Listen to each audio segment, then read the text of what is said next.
Welcome to Vinayak Chavithi series day 1. మనం పందిరేయడానికంటే ముందు first ఒక ప్లేస్ ఎత్తుక్కోవాలి. ఆ ప్లేస్ని ఇలా మొత్తం క్లీన్ చేసుకోవాలన్నమాట. అన్ని పీకేసి లాగేసి వెళ్ళి కాలువలో పడేసాం. అలా తీసుకొని వెళ్ళి ఇదంతా చెత్త కూడా మనమే క్లీన్ చేయాలి.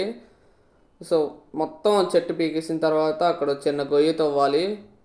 ఎందుకంటే దానిలో కర్ర పాతి పెట్టాలన్నమాట. అందరూ కష్టపడుతున్నారు.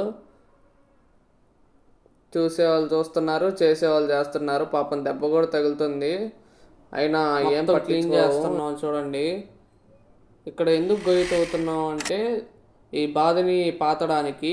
ఈ బాధని ఫస్ట్ పాతి దీనికి పూజ చేయాలి. కాబట్టి దానికి పసుపు, కుంకుమ, ఆ రావాకులు, కొంచెం నవధాన్యాలు అన్నీ వేసి కట్టాలి. చిల్లర కూడా ఇదిగోండి, ఈ గుడ్డలోనే ఈ చిల్లరి మొత్తం వేసి కట్టేది. మొత్తం పాతేసిన తర్వాత దీనికి పూజ చేసుకుంటాం. సో మొత్తం పూజ చేసుకొని అందరం దండం పెట్టుకున్నాం అనమాట. ఈ సంవత్సరం మంచిగా వినాయక చవితి జరగాలి, ఏ అనర్థాలు జరగకూడదు, మొత్తం మంచిగా జరగాలని చెప్పేసి దండం పెట్టుకున్నాం.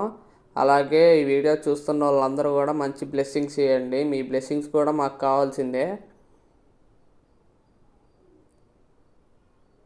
ఇది మన ఫైనల్ అవుట్పుట్. నెక్స్ట్ వీడియో కోసం సబ్స్క్రైబ్ చేసి పెట్టుకోండి. నేను మీ త్రిశాంక్.